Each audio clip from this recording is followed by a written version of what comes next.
Pessoal, de volta ao nosso livro didático, unidade 3, capítulo 7. Então, na semana passada encerramos a unidade 2, onde falávamos da população mundial, e agora então, na unidade 3, vamos falar de aspectos econômicos relacionados à América. No capítulo 7, agora especificamente, vamos discutir aspectos físicos e recursos naturais da América. No capítulo 8, o próximo, falaremos só da América anglo-saxônica e no capítulo 9, então, só da América latina. Ok? Capítulo 7, então, quadro físico e recursos naturais da América. Primeiro tema que vai ser discutido é a regionalização da América. Então, uma coisa a ser chamada a atenção é que, basicamente, a América é dividida de duas maneiras, as maneiras mais comumente utilizadas, né? Uma delas diz respeito aos aspectos físicos, né, da localização geográfica. Então, a gente tem aqui a América do Norte pintada em verde, a América Central aqui em amarelinho e a América do Sul aqui em vermelhinho.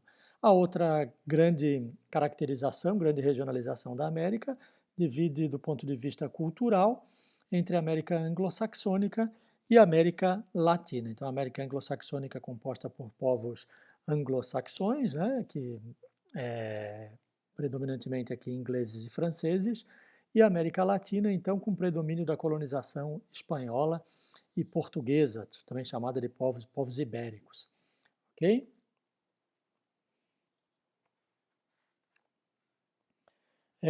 Aqui nós temos um infográfico apresentando algumas regiões da América como um todo, da América do Norte, América Central e América do Sul, e ele destaca no primeiro quadro aqui a questão relacionada ao relevo. Então ele fala que o relevo é composto por aspectos exógenos e endógenos, né, aqui, que tem a ver com aspectos internos, ou seja, os endógenos, né, relacionados a placas tectônicas, movimentos das placas tectônicas, então, que formam as grandes montanhas e que provocaram a separação dos continentes, etc. E os aspectos exógenos, aqueles que são de fora, mais relacionados ao intemperismo, como, por exemplo, os ventos, o gelo, a água, que vão aplainando os relevos. Então, na América, de forma geral, nós temos esses dois aspectos influenciando a formação do relevo, também chamada formação geológica, né, ou geomorfológica, quando a gente fala do relevo, e geológica, quando a gente fala das placas tectônicas. Ok? A gente pode destacar aqui as montanhas rochosas, né, que se estendem desde do Canadá até o sul dos Estados Unidos, é a maior cadeia de montanhas da América do Norte. Também os Apalaches, que são uma cadeia de montanha antiga, né, da era do Paleozoico, como a nossa aqui da Mata Atlântica, a Serra Geral, a Serra do Mar, cadeias de montanhas já muito antigas, já bastante aplainadas e, portanto, mais baixas, né? Já as montanhas rochosas são cadeias de montanhas um pouco mais recentes, mas lembrar, né, quando a gente fala de recentes, a gente está falando aí de, olha lá, cerca de 70 milhões de anos, né? São as montanhas rochosas. E quando a gente fala aqui dessas cadeias de montanhas um pouco mais antigas, a gente está falando aí da ordem de 250 milhões de anos para trás ainda. Ok? Também vale destacar aqui alguns aspectos da América do Sul, né, com destaque maior para a Cordilheira dos Andes, que é a maior cadeia de montanhas aqui da América como um todo, né? Se estende pelo lado oeste da América do Sul, a planície amazônica, né, que é a maior planície fluvial do mundo, né, onde tem o maior rio do mundo, que é o rio Amazonas, a gente vai falar um pouquinho dele na sequência, e também aqui o Planalto brasileiro, certo? Destacado aqui logo em seguida, né, com destaque para a Chapada Diamantina. A Chapada Diamantina, que nessa foto aqui lembra um pouquinho a imagem também do Grand Canyon, lá nos Estados Unidos, né, região do Grand Canyon, e que tem até formações geológicas um pouco similares. Ok? Seguindo então, entrando especificamente no relevo e hidrografia, quanto ao relevo, né, a gente acaba de falar agora, é importante destacar também o tamanho aqui do continente americano, né? Então, olha lá, o maior continente do mundo hoje é a Ásia, né? Em seguida a América, depois a África, a Europa e a Oceania. E a América hoje ocupa quase 30% do nosso planeta, né? 28% das terras emersas do planeta. Quando a gente fala de terras emersas, significa aquelas que estão, claro, acima do nível do mar. Detalhando um pouco agora quanto à América anglo-saxônica, certo? Que é aquela América colonizada pelos povos anglo-saxões, que hoje a gente tem ingleses e franceses, né? Mas que eram povos oriundos da Alemanha ou da região próxima da Alemanha, as regiões ao entorno da Alemanha. Nós destacaríamos aqui no que diz respeito ao relevo, além daquilo que a gente já falou, né, as maiores altitudes. Então, quando a gente fala das maiores altitudes, aqui tem alguma divergência. Alguns estudiosos falam do Monte McKinley, né, com cerca de 6.168, tem uma medição nova aí que fala de 6.190 metros, mas essa montanha fica lá no Alasca, né, e há quem diga, dependendo do ponto de vista, que essa parte do Alasca não pertence às montanhas rochosas. Ok? Sendo assim, a gente teria ainda nas montanhas rochosas uma segunda opção, que seria o Monte Elbert, com aí 4.400 metros, é um bocado mais baixo do que o Monte McKinley. De qualquer maneira, isso não é tema para a nossa discussão, é só uma curiosidade aqui. Alguns autores identificam o Monte McKinley nas montanhas rochosas, e outros identificam o Monte McKinley fora das montanhas rochosas, numa cadeia de montanhas do Alasca, e, portanto, dessa forma seria o Monte Elbert a maior montanha das montanhas rochosas, né, da cadeia de montanhas das montanhas rochosas. Ok? Ainda merece destaque aqui agora, na América Latina, né? Na América Latina, que engloba então a América Central e América do Sul, né? E na América Central, então a gente tem predomínio de um pedacinho da América do Norte também, que é o México, né? Mas a gente tem predomínio de terras baixas aqui na América Central e com altitudes aí que não costumam superar os 1.000 metros. Embora a gente tenha duas montanhas muito altas, né? Uma na Guatemala com 4.228 metros e outra aqui na República Dominicana com 3.175 metros de altitude. Em linhas gerais, a América Central é um pouco mais baixa. Contudo, vindo em direção ao sul, a gente tem então na Cordilheira dos Andes uma grande cadeia de montanhas, né? Com a montanha mais alta aí na casa de quase 7.000 metros, que é o Monte Aconcagua, na Argentina, mais uma grande faixa com altitudes acima de 3.000 metros na Cordilheira dos Andes, chamada de Cordilheira Blanca. O nosso livro aqui não destaca, mas chamada Cordilheira Blanca. Blanca, o nome branco, né, em espanhol, porque vista de cima ela é toda branca, né, coberta de neve. Então, por isso, montanhas acima de 3.000, 4.000 metros, muitas, né? Ok? Então, falando um pouquinho agora da hidrografia, já que falamos do relevo, na América anglo-saxônica ainda, né, aquela América colonizada então por ingleses e franceses, vamos dar destaque aqui então Estados Unidos e Canadá, nós temos alguns rios com destaque maior, o rio Mississippi, entre eles, né, nos Estados Unidos, o rio Columbia e o rio São Lourenço. Temos um rio aqui também no Canadá, né, o La Grande Rivière, do Canadá. Todos eles são rios importantes na região da América anglo-saxônica, envolvidos na geração de energia elétrica ou na navegação, como está em destaque aqui a foto do rio São Lourenço aqui com o navio trafegando, certo?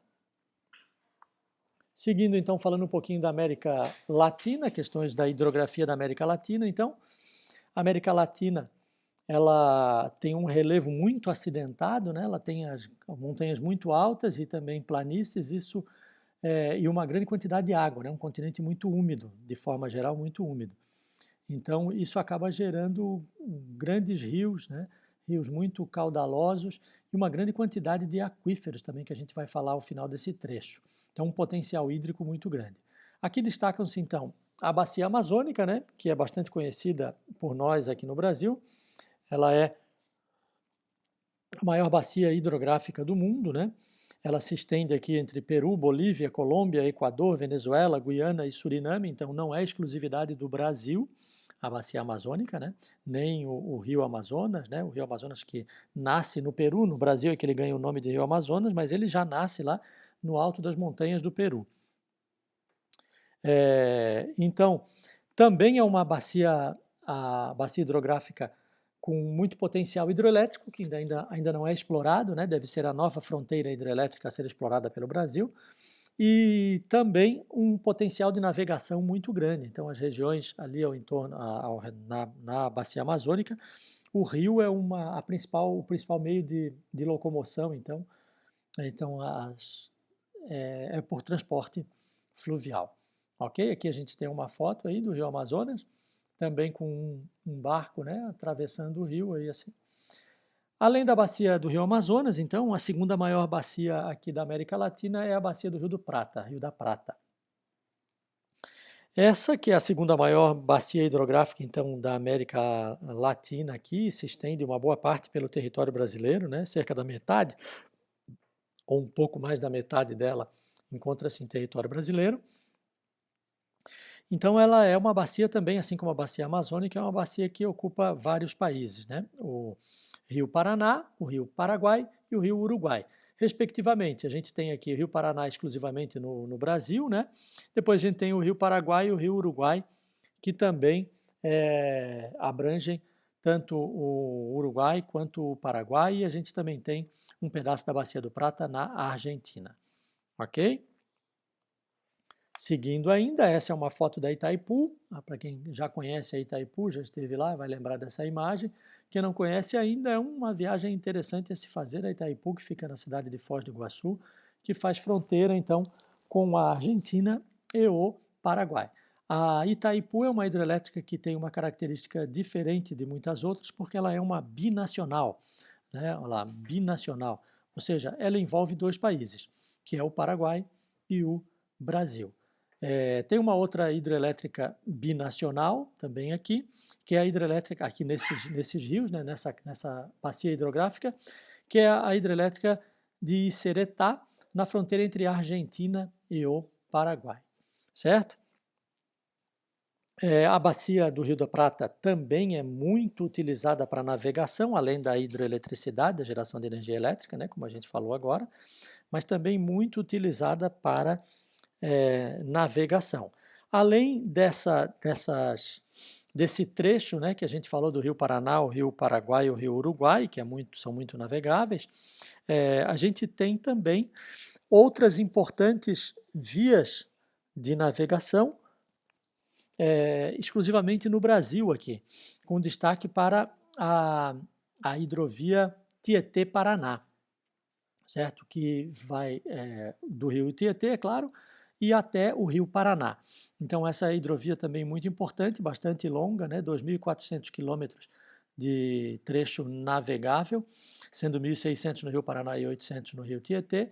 Ela escoa boa parte da produção agropecuária, principalmente, né? E de grãos, da região que está ao redor desses rios aí, nas bordas desses rios. Destaque para o Mato Grosso do Sul, Goiás e parte de Rondônia, Tocantins e Minas Gerais, que estão um pouco mais acima, né, mais ao norte, mas também escoam boa parte da sua produção por ali. Importante destacar também, eu estava pulando aqui, né, a Lagoa Mirim, certo? Então, a Lagoa Mirim, que é um grande corpo d'água aqui do Brasil, fica no Rio Grande do Sul e fazendo fronteira com o Uruguai, ok? Bom, uma outra bacia hidrográfica um pouco menos importante aqui, mas também grande aqui na América Latina, é a bacia do Rio Orinoco, que fica na Venezuela e ocupa também parte do território da Colômbia, também utilizado para hidroeletricidade e também para o transporte. Seguindo então, finalizando essa parte do capítulo, nós temos então um comentário sobre o aquífero Guarani. Então, aquífero, que é uma região que concentra água, né, no subsolo, nós temos aqui um esquema do aquífero, né, com rochas com boa porosidade ou boa permeabilidade na parte mais de cima, depois uma fraca porosidade ou fraca permeabilidade, ou seja, aqui em cima a água flui muito entre essas rochas, aqui no meio ela já flui menos, então filtra, né, acontece a filtração, ou quase até não passa a água por aqui, né? São rochas quase impermeáveis. E, por fim, então, na região do aquífero, rochas novamente com grande porosidade, então a gente tem como se fosse quase uma esponja ali retendo água.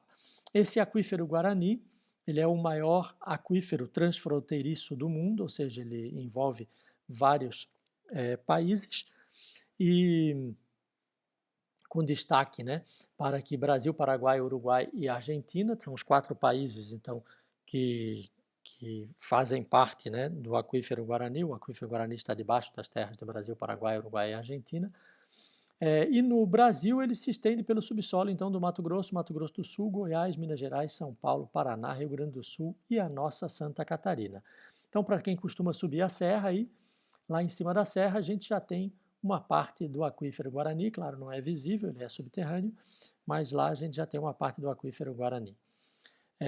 Esse aquífero é muito grande, né, como a gente falou, ele é capaz, ele tem uma quantidade de água absurda, né? Então, se a gente fosse tentar traduzir a quantidade de água no aquífero Guarani numa piscina, imagina que a gente tivesse uma piscina de 160 quilômetros quadrados de recarga anual. Isso significaria mais ou menos aí uma piscinona assim com 1 quilômetro de largura, 1 metro de profundidade e 160 quilômetros de comprimento. É uma coisa bastante grande, né? A gente pode imaginar. Bom, o Brasil, o Argentina, o Paraguai e o Uruguai, em 2010, assinaram um acordo, né, para a preservação do aquífero Guarani, e esse é um acordo muito importante porque, imaginem, um grande corpo d'água, se um dos países cometer algum erro na preservação dos recursos hídricos e poluir essa água, a poluição acaba se distribuindo por todos os países do entorno. Bom, pessoal, a aula de hoje é um pouco mais curta, a gente está falando da metade do capítulo. Para a próxima semana, então, nós damos prosseguimento, falando dos recursos minerais e energéticos aqui da América, ok? Por enquanto é isso. Dúvidas podem ser enviadas aí para o WhatsApp dos líderes ou para a nossa aula na quinta-feira agora, né? No dia 9, ou então pelo sistema Educar Web. Tranquilo? Fico à disposição de todos aí. Um grande abraço e bons estudos.